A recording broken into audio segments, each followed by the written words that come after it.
वाल्मिक कराडचा समर्थक गोट्या गीते याचा नवा कारनामा समोर आलाय। ज्या व्यक्तीची हत्या करायची आहे त्याच्या घरासमोर तो नैवेद्य ठेवायचा।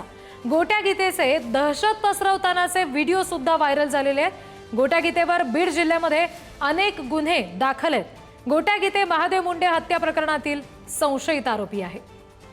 पुन्हा एकदा प्रतिनिधी उदय नागरगोजे यांच्याशी आपण बोलूया। उदय, हे जे काही व्हिडिओ व्हायरल झाल्याचं आता कळतंय, समोर येतंय, ज्यांची हत्या करायची त्यांच्या घरासमोर नैवेद्य ठेवतानाचे सुद्धा या गोट्या गीतेचे व्हिडिओ समोर येत आहेत। पोलिसांनी या सगळ्याची दखल घेतलेली आहे का?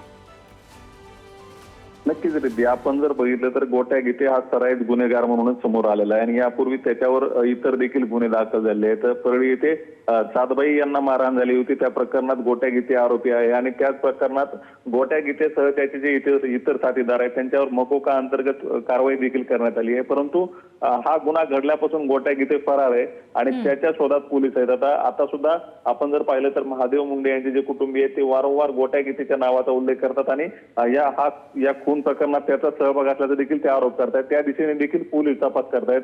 विशेष म्हणजे बीडमध्ये महादेव मुंडे यांच्या खून प्रकरणात तपासासाठी जे पथक नियुक्त केले ते देखील आता गोट्या गीतेच्या मागावर आहे आणि लवकरच आता गोट्या गीतेला अटक होण्याची देखील शक्यता आहे। कारण पोलीस जे आहेत ते गोट्या गीतेच्या अटकेसंदर्भातच लक्ष केंद्रित करून आहेत, कारण या सगळ्या खून प्रकरणात गोट्या गीते हा महत्वाचा दुवा आहे आणि त्याच्याकडून या खून प्रकरणासंदर्भात महत्वाची माहिती मिळू शकते।